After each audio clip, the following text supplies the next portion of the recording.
अस्सलाम वालेकुम नाज़रीन, आप देख रहे हैं सहराई कुवैत से न्यूज़ अलर्ट फेसबुक लाइव और मैं हूं आपकी होस्ट नादिया ज़ीशान। हमारे साथ स्टूडियो से मौजूद हैं अली काज़मी और कुवैत ब्यूरो चीफ खालिद नूर। हमारे जो आज के मेहमान हैं बहुत वर्सटाइल हैं।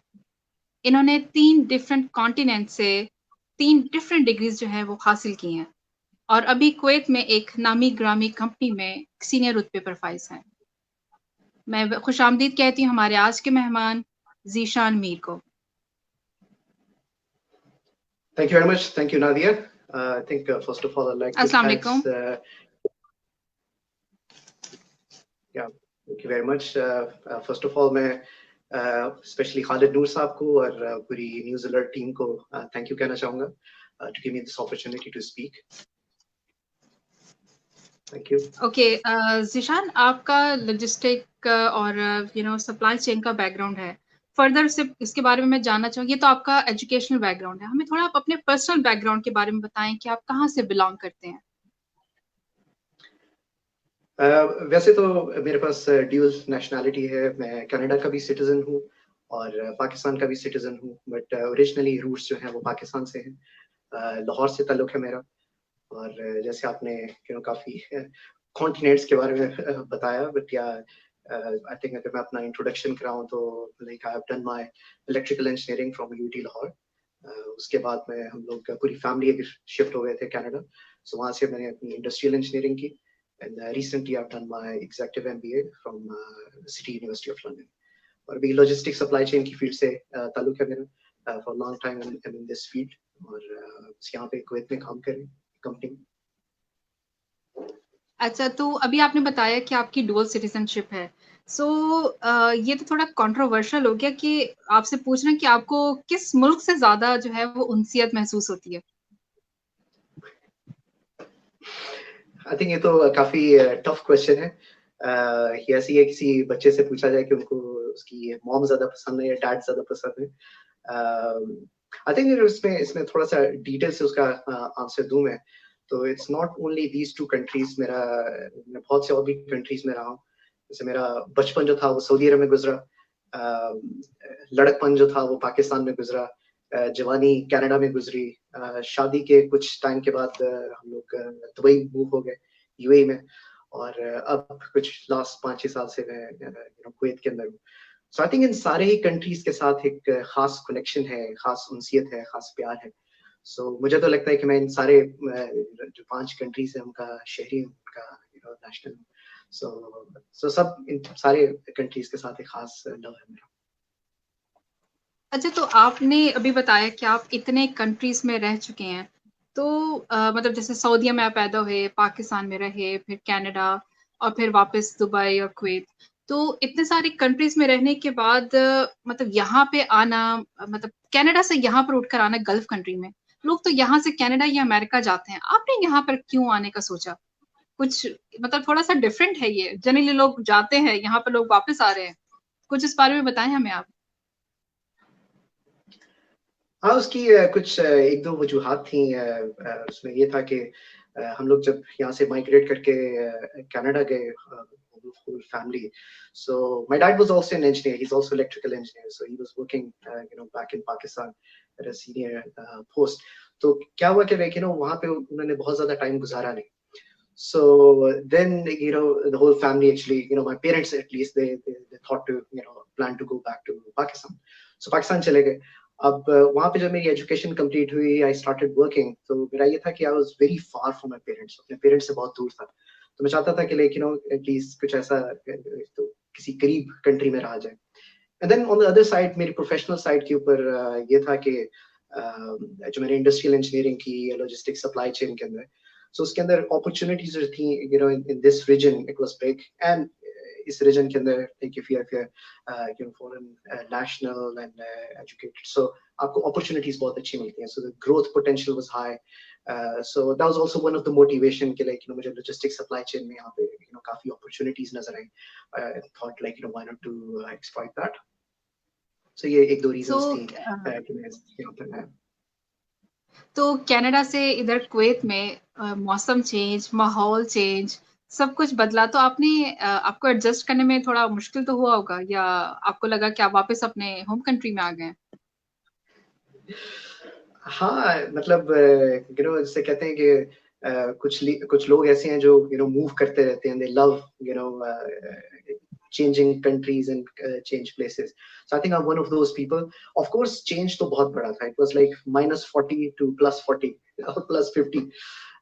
But yeah, it took some time to adjust. But हर जगह पे जहाँ पे भी जाते हैं आप अपने तरीके की जिंदगी ढूंढ लेते हैं, सहूलतें ढूंढ लेते हैं. So I think it worked out fine. अच्छा, अभी आपने बताया कि आपका इंडस्ट्रियल इंजीनियरिंग का बैकग्राउंड है। इंडस्ट्रियल इंजीनियरिंग किया आपने, एमबीए किया, तो इंडस्ट्रियल इंजीनियरिंग और एमबीए ये 2 डिफरेंट डायरेक्शंस नहीं हो गई आपकी फील्ड से रिलेटेड? सी आपका जो इंडस्ट्रियल इंजीनियरिंग और मेरी जैसे पहले इलेक्ट्रिकल इंजीनियरिंग थी, I think engineering is all part of the same game. But MBA जो है वो किसी भी इंडस्ट्री के अंदर, चाहे आप डॉक्टर हो, चाहे आप इंजीनियर हो, चाहे आप किसी भी फील्ड से ताल्लुक रखते हो, I think MBA is certain a thing which actually enhance your understanding towards any kind of business और industry you are in. MBA आपको एक बहुत वर्सटाइल किस्म की एजुकेशन देता है, आपको बहुत स्ट्रॉन्ग नॉलेज देता है. स्पेशली हमारा सिटी यूनिवर्सिटी ऑफ लंदन के अंदर जो कैस बिजनेस स्कूल में जो एमबीए किया मैंने, they were very much focused on how a CEO thinks, for example. If it's your company, if you're running the company, like how you would run that. So I think you get a very strong perspective. आपको समझ आती है कि business को कैसे चलाना चाहिए. आप जिस भी कंपनी में हैं, किसी भी रुतबे पर हैं, आपको ये समझ आती है कि why seniors are taking certain decisions. So I think it gives you a very broad background of businesses and industry. So I think it was just a value addition. It was not against what I was doing. It was just enhancing my education. अच्छा, तो industrial engineering का background रख के आपको लगता है कि जैसा आपने कुवैत का रुख किया, यहाँ पे आप गल्फ कंट्री में वापस आए हैं, तो आपको लगता है कि आप हमारी जो अपकमिंग जनरेशन है या लोगों को सजेस्ट करेंगे कि उनको इस फील्ड में आना चाहिए, कि इसकी प्रॉपर एजुकेशन लेनी चाहिए? आपके ख्याल में इसमें इतनी अपॉर्चुनिटीज हैं? डेफिनेटली 100%. इनफैक्ट मैं ये भी कहना चाहूंगा कि यहाँ पे हमारा लॉजिस्टिक्स और सप्लाई चेन, बिकॉज जो गल्फ कंट्रीज हैं, स्पेशली अगर मैं गल्फ कंट्रीज की बात करूँ, तो यहाँ पे प्रोडक्शन बहुत ज्यादा नहीं है. सो यहाँ की जो इकोनॉमीज हैं, they highly depend on the imports. When the import is there, the logistics and supply chain is there. तो यहाँ पे बहुत बड़ा एक टैलेंट गैप है in terms of logistics and supply chain field. अगर आप देखें, मैं I been into different companies in this region, और मैंने देखा अपनी फील्ड के अंदर लॉजिस्टिक्स सप्लाई चेन में 70 to 80% people who are in this field are not basically related, or they have not the basic educational background in this field. So बहुत से इस background के नहीं होते but इस field में काम कर रहे हैं. So definitely अगर आपका ये background है, अगर आपकी ये field है, so definitely आपके लिए opportunities बहुत ज़्यादा हैं. And if you see logistics and supply chain, अगर आप आज से 20-25 साल पहले अगर आप बात करें, this field was not so refined. But now this field is emerging field, बहुत बढ़ रही है, increase हो रही है, innovation आ रही है, creativity आ रही है, and there's a lot of focus. So definitely लोगों को suggest करूंगा कि इस field के अंदर definitely look into it, think about that, and take it seriously. और especially इस Gulf region के अंदर there's a high demand for that. अच्छा, तो ये तो चले हमारी बात हो गई आपसे आपके बैकग्राउंड के बारे में, और कि आप कहाँ से ताल्लुक रखते हैं। अब आपने बताया आपका थोड़ा-सा पाकिस्तान में भी रहे हैं, पले-बड़े हैं वहाँ पर। तो पाकिस्तान तो याद आता होगा जब स्पेशली हमारे पास 14 अगस्त का टाइम करीब है। तो मिस करते हैं आप इस टाइम पे पाकिस्तान को? बचपन में वो झंडियाँ लगाना और आई थिंक लाइट्स वगैरह लगाना, इस तरह के जो माहौल होते हैं, सॉन्ग्स लगा के छतों पे, तो वो तो डेफिनेटली आप मिस करते होंगे टाइम। डेफिनेटली आई थिंक हम बाहर कंट्रीज में रहते हुए उस तरीके से तो 14 अगस्त को नहीं मना सकते जिस तरह से हम मनाते थे. जो बचपन की कुछ यादें हैं, आई थिंक अगर मैं कुछ ऐड करूं इसके अंदर, मेरे चाचू होते थे, वो बहुत एक्साइटेड होते थे, सारे कजन्स वगैरह को इकट्ठा कर लेते थे. एक दो रात पहले 14 अगस्त से वो झंडियां लेकर आते थे, और सब बच्चे जो हैं बैठ के लाइक कुछ झंडियां बना रहे होते थे. So I still remember that time. उसके अंदर like this I feel a special connection and we miss that. यहाँ पे बैठे हुए हम अक्सर उस टाइम पे पाकिस्तान नहीं जा सकते, so हम उस टाइम को मिस करते हैं, उसको like बचपन याद आता है. So उस तरह तरीके से तो नहीं मना सकते, बस ये करते हैं कि यहाँ पे अपने बच्चों को एक्सपोजर देने के लिए एक झंडा खरीद लेते हैं पाकिस्तान का और बच्चे को दे देते हैं कि like enjoy that. So yeah, nothing much you can really enjoy, but yeah, definitely there's a lot of memories attached to this. Yeah, I think वो जैसे कहते हैं ना कि पाकिस्तान जो है कुछ चीज़ों से हम मतलब जब आप दायरे गैर में रह रहे होते तो बहुत सी चीज़ें हमारे साथ अटैच हो जाती हैं यादों के तौर पर। आई थिंक ईद के मौके या ये 14 अगस्त का मौका, ये ऐसे मौके होते हैं जो हमें बार बार याद दिलाते हैं अपने वतन की, और 14 अगस्त भी करीब है तो आई थिंक हमारे अंदर ज़्यादा एक याद जाग रही है पाकिस्तान की। और उम्मीद करती हूँ कि हमारा ये जो है कोविड-19 का सिचुएशन ये जल्दी ठीक हो और हम वापस अपने पाकिस्तान जा सकें, अपने करीबों के साथ ईद मना सकें, अजीज़ों के साथ। तो अच्छा ज़ीशान, आप मुझे ये बताएँ कि इंडस्ट्रियल इंजीनियरिंग के बैकग्राउंड के साथ आप ये जो आपने बताया कि स्कोप है यहाँ पे, क्या आप सजेस्ट करेंगे कि हमारी जनरेशन को इस फील्ड में आना चाहिए?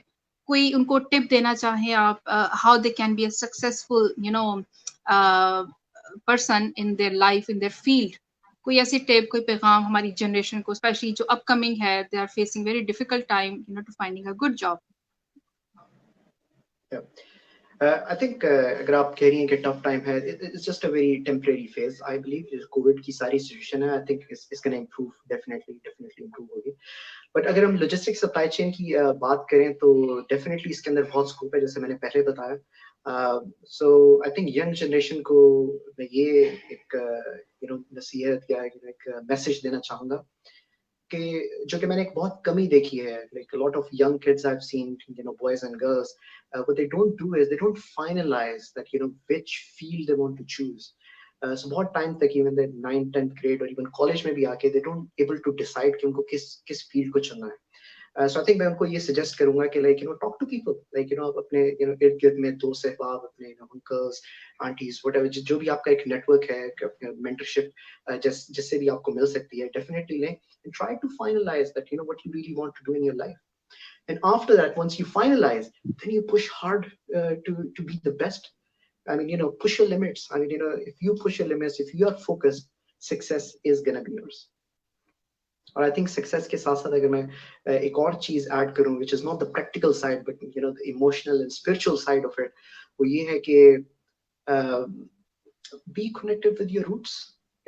आपकी जो फैमिली है, आपके जो रिश्तेदार हैं, आपके जो दोस्त अहबाब हैं, उनके साथ कनेक्टेड रहें. आपके ये रिश्ते बहुत इंपॉर्टेंट होते हैं, उनको मिस ना होने दें, उनकी हिफाजत करें. और specially on top of that आपकी माँ, आपका बाप, उनकी दुआएं लेना, पीछे बिल्कुल ना हटे. कोई मौका ऐसा ना जाने दें जिसमें आप अपने पेरेंट्स की खुशनुदी या उनकी दुआओं को मिस करें. सो try to get that as maximum as possible. So end of the day, and be connected with your family, take care of your parents, and be focused, push your limits, and success is going to be the key. The success will come to you. Working space, okay. हमारे पास एक question आया है हमारे audience में से कि how was your working experience different in all 3 countries? Very good question. मुझे experience रहा है 3 डिफरेंट कंट्रीज के अंदर पढ़ने का और different style of education, but different countries में काम करने का भी काफी मौका मिला. आई थिंक जो वर्किंग स्टाइल है वो बहुत ज्यादा डिपेंड करता है एक आपके उस जगह के लॉ ऑफ लैंड क्या है या उसका कल्चर क्या है, एट द सेम टाइम उस कम्युनिटी, उस कंपनी के अंदर क्या कल्चर है. सो जो आपका कल्चर अभी भी ईस्ट के अंदर प्रैक्टिस किया जा रहा है, वो जो वर्क कल्चर है, that's still like hierarchy based culture. जो कि आपका वेस्ट के अंदर कल्चर है, work culture, it's very open. A lot of companies wherever possible they are flat hierarchies जहाँ पे like within 2 or 3 steps you go at the very top in the company. So that changed the whole dynamics of the company and the working style. So people are more open, they're more honest, and people, even the company senior people, like to take your feedback, whereas the companies who work in more Asia, I think unka bhi like top to bottom approach रहती है. So that's the difference. अच्छा, जैसे आपने बताया कि आपका different experience रहा है, उसी से रिलेटेड मैं आपसे एक और सवाल पूछूंगी कि आपको क्या लगता है कि ग्रोथ जो है आपकी जो आपका जो वर्क एक्सपीरियंस है, उसके हिसाब से आपको लगता है कि ग्रोथ हमारे ईस्टर्न कंट्रीज में, गल्फ कंट्रीज में ज्यादा है या वेस्ट में? See, जो Western countries हैं, they especially the country I'm coming from, Canada or even America or even UK, in countries के अंदर they are very mature markets. So in mature markets के अंदर like there's no deficit of talent. So वहाँ पे उन mature markets के अंदर grow करना, अपनी growth को speed up करना is bit hard, थोड़ा tough रहता है. Whereas अगर आप इसी चीज को देखें, अगर आप Gulf की example लें, for example, there's a big talent gap. आपको बहुत सी कंपनीज में like I do a lot of hiring on day to day basis, and we feel that it's very hard to get and find the right talent. So जब talent नहीं रहता है, then to attract talent you have to pay much higher cost and salaries to attract that talent. So definitely that's a a give and take.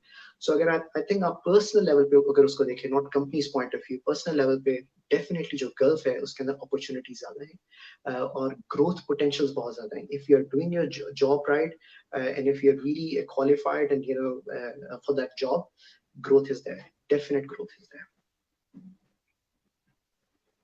तो आप जो लोग मतलब Canada या अमेरिका मूव करना चाहते हैं, उनको कोई आप मतलब कोई टिप हो या कोई ऐसी चीज हो जो मतलब आप उनको सजेस्ट करें कि फ्यूचर में, जैसे कोई इमिग्रेशन के लिए अप्लाई कर रहा है और they want to move there, कोई ऐसी बात जो उनको माइंड में रखनी चाहिए? हमारे नाजरीन, अगर आप उनको कोई बता सकें, कोई टिप या कोई एडवाइस। देखिए, एडवाइस तो यही है कि try to understand the culture. हम बहुत से लॉट ऑफ टाइम्स जो हम देखते हैं, अपनी माशी हालत को देखते हैं, अपने सोशल सेटअप को देखते हैं, then we feel attracted towards West and हम सोचते हैं कि लाइक हमें जाना चाहिए. आई थिंक बहुत सी फैमिलीज वहाँ पे जाके बहुत अच्छी और खुश रहती हैं. एट द सेम टाइम बहुत सी फैमिलीज ऐसी भी हैं जो कि सफर करती हैं, स्ट्रगल करती हैं.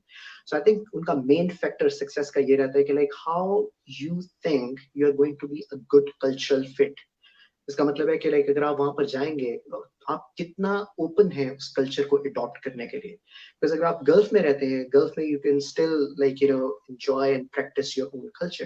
लेकिन जब आप कनाडा अमेरिका जाते हैं, जहाँ पे आप सिटीजनशिप लेते हैं, जब आप उसका मुल्क का शहरी बन जाते हैं, so वहाँ पे चीजें डिफरेंट हैं. देन आपकी you could, so if you are lenient, if you are like easy towards adopting that culture, so then I think it's more probability that you'll be more successful going forward to move to that country. Agar aap, like if you're reluctant to adopt that culture, then I think you should look at other opportunities.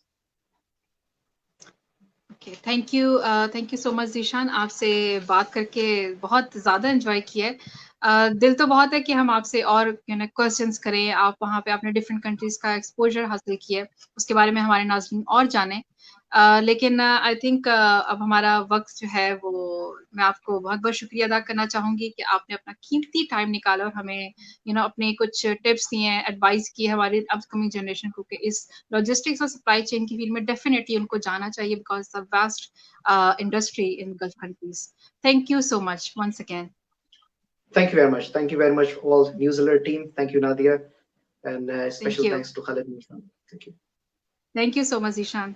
नाजरीन, 14 अगस्त करीब करीब है और ये तो हो ही नहीं सकता कि हम अपने नाजरीन को जो हमारे पाकिस्तान में हैं, जो पाकिस्तान से बाहर हैं, उनको हम एडवांस में जश्न आज़ादी मुबारक ना कहें.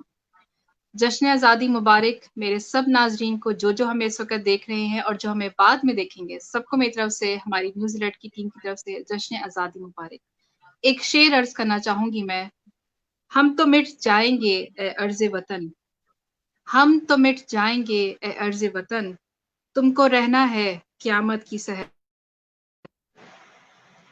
हम तो मिट जाएंगे ए अर्ज़े वतन, तुमको रहना है क़यामत की सहर होने तक.